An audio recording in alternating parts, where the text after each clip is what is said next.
All right, hi physics class. This is a solution video for the day 40 assignment on gravitational potential energy.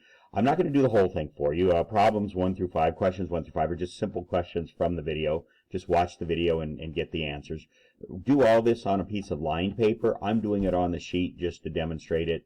You don't have. I am going to do part of question 6 here, and you can see that, and then you finish question 6 on your own, okay? So let's go ahead and do that. It's done just like the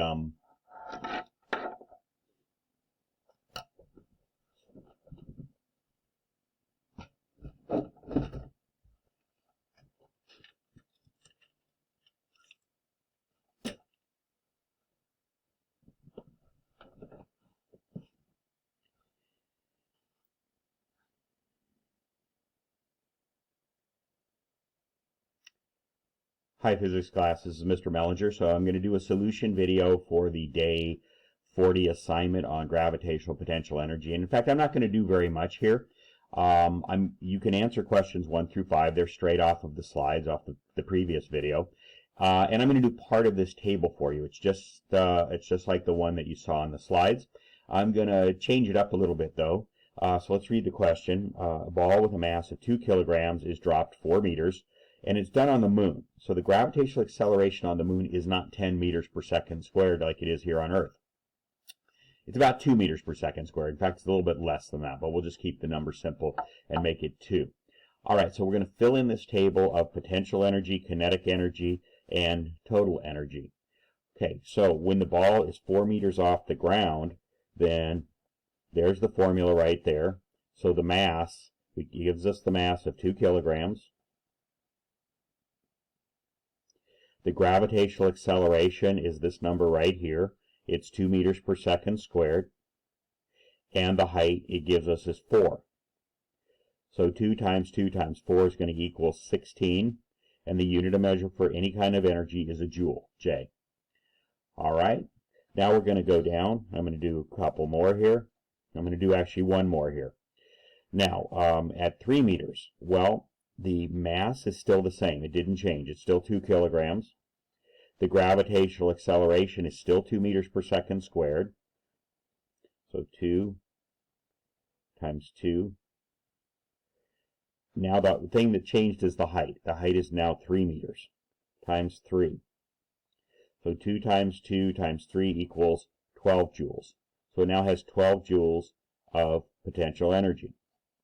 All right, I'm going to leave it for you to solve the rest of them exactly that same way. Again, the 2 and the 2 are going to stay the same all the way down. The only thing that's going to change is the height.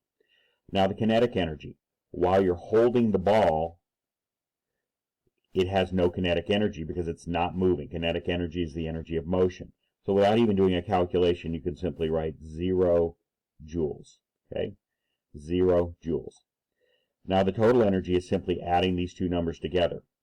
So the total energy over here is Ke plus Pe, so it's, or Pe plus Ke, either way.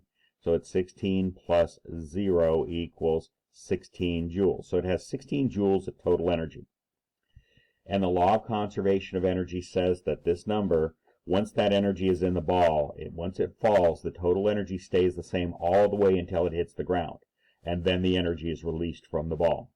So we can go ahead and write 16 joules all the way down.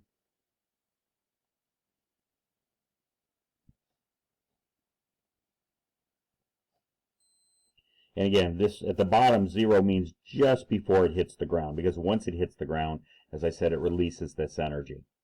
Okay, so now we know that Pe plus Ke equals total energy. So right here we have 12 plus some unknown number equals 16. So you can do that as a subtraction. 16 minus 12 equals, and I'll go ahead and write that. So 16 joules, which you got from over here, minus 12 joules, which you got from right there, is going to equal 4 joules. So it has 4 joules of kinetic energy. So at 3 meters, there's the potential energy, there's the kinetic energy, and there's the total energy. And I'll circle these as well. All right, so you go ahead and fill in these three, again, using the same formula right there. And then once you have these numbers here, you can take this number, subtract this number to get that number. So I'll leave the rest of those for you to do. Okay, have a good day.